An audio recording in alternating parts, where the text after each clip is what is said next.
Pour commencer, j'aurais besoin de votre nom et de votre titre. Alors bonjour, mon nom est Françoise Cadieux et je suis membre du CA de l'ADOCAR, qui est une association pour le développement des aînés de l'Université du Québec à Rimouski.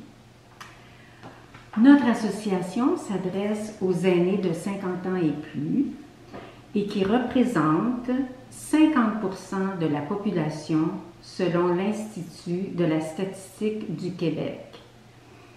Alors, nous desservons les gens du Bas-Saint-Laurent, de la Gaspésie, des îles de la Madeleine et du secteur ouest de la Côte-Nord.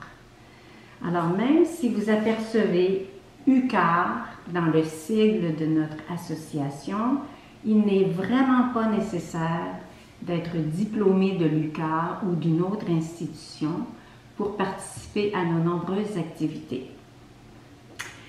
Notre association n'est pas une association à but lucratif. Il y a des tas de gens qui travaillent pour cette association bénévolement. Notre but, c'est vraiment d'assurer le développement des aînés par une formation continue, puis dans le plaisir d'être ensemble et de partager des expériences. Alors, pour aussi peu que 20 $, c'est-à-dire le coût d'une carte de membre, vous avez droit, les gens ont droit à 10 conférences. Puis ça s'échelonne sur une période de quel mois à quel mois? Alors, c'est de fin décembre jusqu'à janvier pour la carte de membre. On a une session qui va commencer bientôt en septembre à l'automne.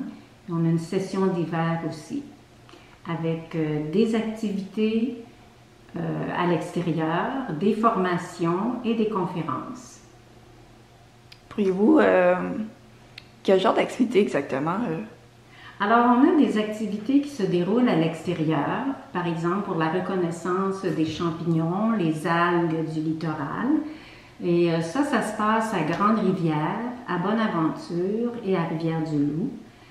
On a aussi des conférences, comme je vous ai dit, une dizaine de conférences dont les sujets sont le chemin de Compostelle, laissez-moi voir ici, l'histoire économique de Rivière-du-Loup, les auteurs d'ici et j'en passe.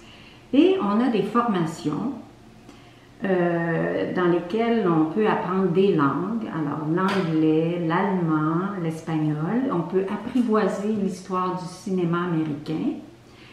On peut apprendre aussi, on peut en apprendre sur la météorologie, le bridge, etc.